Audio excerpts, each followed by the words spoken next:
Hello, my wonderful viewers, and welcome to another episode of Betty Adams Update. And have I got an update for you? Just a reminder, you can go and pre-order my book, Flying Sparks, now. It is in the Dying Embers universe, not the Humans Are Weird universe. Flying Sparks belongs to a universe full of tragedy and suffering, and it's not the short, amusing stories that are Humans Are Weird. Anyway, if you go and pre-order now, you will get a copy of Dying Embers. Dragons, aliens, and things that go boom in the night. You will get with whatever you order in the Flying Sparks universe, you will get a free copy of the Dying Embers electronic version. Now, story time. Dying Embers was originally published on August 19th, 2015. I debuted it at, I think it was NorwestCon, or was it Oricon? No, it was Sasquan. It debuted at Sasquan, which is one of the largest science fiction conventions in the world. It's definitely one of the oldest. It was like the 74th Sasquan at that time. I think I still have the pamphlet around here somewhere. But anyway, I published it through Malachite Quills and Caliburn Books. Let's see, it says Caliburn Books is the imprint, Malachite Quills was the publishing company, and they were great. My contacts were always ready to help me out and advise me. I have no regrets going through them, but it has led to some consequences. These were a small indie publishing company. They would do a Kickstarter before Kickstarter was huge. They called it a book start. They had their own platform for it. And you raised the money. They provided you with an editor and cover art and cover design. Now, I already had my cover art thanks to the amazing Era 7, but they did the cover design for me, and it's the basic design I've stuck with for all of my other books. I took that design and I just branded my stuff with it. So I got a lot out of them. And like I said, they were always there for support and explaining what I should do. And they had contacts with Amazon, Barnes & Noble's, Powell's Books, which back in 2015 was a huge thing. These days, you just go to the Amazon website and set up your KDP account, go to the Barnes & Noble website, set up a Barnes & Noble account, go to Powell's, contact them. Powell's, they're that giant used bookstore in Portland, Oregon. It's Portlandia, they do their own thing. But back in the day, these were amazing contact connections to have. And so they set it all up, and then the book was selling on Amazon. And they went the way of many indie publishers. They served many authors very well, but with the advent of more digital publishing options online, there just really wasn't a place for them anymore. And so they moved on. My contacts there, they're doing other things in the publishing industry. Good on them. I've had to talk to them a lot recently about copyrights and stuff for Dying Embers, because as I'm moving forward with Flying Sparks, some things have come up. So, but they handled everything. This did lead to some complications. So when I went on Amazon, I would still see my books up on there. I figure, well, Amazon is selling the used books online. But for some reason, I just assumed that Amazon would continue selling the ebooks. And I realized in about 2020 that Amazon was not selling the ebooks. I'm like, oh. So I dug through 5-year-old files. I found a copy of the manuscript. I made a few tweaks to, the ISBN and everything. And I published a version. And I was not good at formatting covers back then. I'm still not good, but I can do it. And so back in 2020, I was still new to formatting covers. So I just kind of threw a version up there so people could buy it at a reasonable price. And I said, I'll come back and fix it later. And 1 year rolled around, and 2 years rolled around, and 3 years rolled around, and nobody complained about the Kindle version. I got the physical proof, kind of flipped through it, glanced at the Kindle version, and then I moved on. But then I made a new friend, and I was betaing her book for her, and she, completely of her own free will, went and looked on getting a Kindle copy for herself, and she contacts me and goes, hey, by the way, you know that the Kindle version is Borked, don't you? And I'm like, oh, no, I didn't. thank you, because I've been kind of vaguely aware there were a few problems. So I sent her one of my personal copies, and she read it, gave me some really great feedback about how I could have done it better and edits and stuff. But I was concerned about this borkedness. But, I'm busy. I've got flying sparks going on. And one of the reasons why I'd never really marketed Dying Embers very hard was that I was just kind of vaguely aware that it wasn't as good as it could be, the copy on Amazon.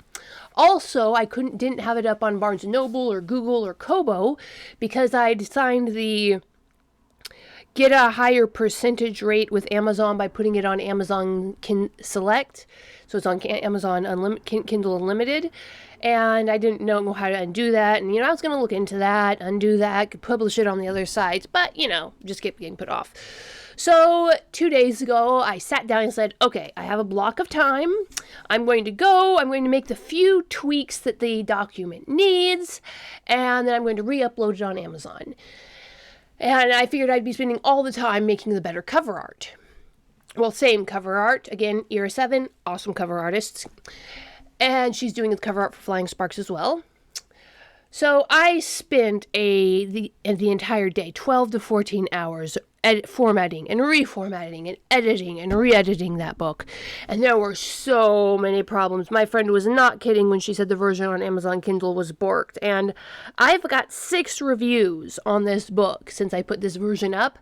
And they were all merciful or kind beyond words because, yeah, that version was borked. I suppose I should be really, really flattered and honored that they considered the story itself so good that they didn't whinge about the formatting. But, wow. There were sentences where there were just these weird space breaks between them, and it wasn't a page break, and it was just like an enter and a tab. So I couldn't find them, so I had to read through the entire manuscript. And then when I went to edit it, for some reason, my editor was stuck in French, and I had to go Google, and it turns out it's a very common thing for the editor to be stuck in French, and I had to figure out how to reset that. I spent half the day on Google trying to figure out how to do these formatting things, and don't get me started on the headers and the footers for the print version. Oh my goodness. Google is your friend. If you're trying to do something, type it out into Google a couple times, see what you can find. If you're having the problem, everybody else is having the same problem. That's what I've learned. That's one thing that was really driven home to me yesterday. So I got the page numbers entered correctly. I got the headers and the footers right. I learned how to put in the correct fonts. I learned how to do the chapters so the book has a table of contents in Kindle. And I finally, by the end of the day, got the Kindle version uploaded and the print version uploaded. And I have to say kudos to Amazon Kindle KDP. It used to take 3 to 5 days to get new versions of the book approved. They got it turned around in 3 to 5 hours. And that was really good because I made multiple mistakes uploading the wrong documents. I apparently forgot how transparency works when you're converting from a Word document to a PDF to an EPUB. But I just wanted to share that's what I've been doing the past couple of days. And I just wanted to mention some really, really great resources, things that I used in this process. One is the LibreOffice Word suite. It's essentially the same as Microsoft Word right up till the 2010 version. But there are subtle differences. However, the LibreOffice do have answers to most problems. When I need to format it for KDP, I generally do most of the editing, including the final file save from a Word document to an EPUB. I do all of that in LibreOffice. But there are certain formatting things that my old copy of Microsoft Word 2007 still does better than LibreOffice. So I have both of those programs on my computer. You can get the old, I'm not sure if it's a real Microsoft 2007, but because it's no longer supported, you can get a free version online. So both of them end up being free. And I use both of them together to get my books formatted for KDP.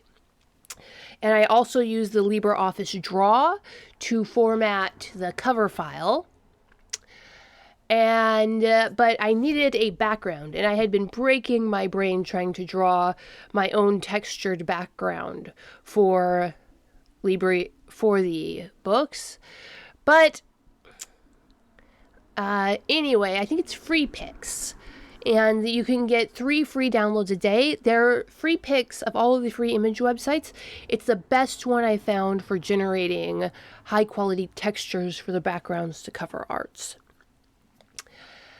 And I guess that's just what I want to say. If you want a free copy of Dying Embers, the tragedy of dragons, aliens, and things that go boom in the night, you can go pre-order Flying Sparks now, get your name on the list, and you will be getting that free copy, electronic version of Dying Embers. They are both set in the same universe. Flying Sparks happens chronologically first and is, I freely admit, a much technically better book. Dying Embers was the first book I wrote, and it was the first time I sat down and put that many words together in a line, and it shows. There are some technical issues with it, just in the writing and in the storytelling, but people say it's still worth the read. It's a good story. But the emotion that it evokes is tragic, so be prepared for that. Anyway, Flying Sparks, links below the video. The pre-orders now, you will be able to get copies of the actual campaign will launch on July 1st. Also on July 1st, I took Dying Embers off of Kindle Select, so Dying Embers will no longer be available on Kindle Unlimited, but it will be, starting July 1st, it will be available on Barnes & Noble, Kobo by Rakuten, and Google Play. So, go check out the links below the video to get yourself a copy of Flying Sparks and a copy of Dying Embers if you want it before July 1st. But from the month of July onward, the Dying Embers will be as easily available as Humans Are Weird. Peace out, my wonderful viewers. Deep within the forest, trees walk. On the mountains, boulders dance. In the skies, stars sing. And within, a human heart is breaking. Naturally, the park ranger was tremendously annoyed at all of this. Flying Sparks Volume 1, 100,000 words and another look into the McCarty family as aliens and first contact play across their lives. Available on Indiegogo for pre-order through June, and the crowdfund Indiegogo campaign will be up and running through July of 2023. Dragons! Aliens! Check out the link below the video to go get yourself a pre-order of Flying Sparks Volume 1. If you pre-order before July 1st, you will also get a free copy of Dying Embers, the original book published in 2024.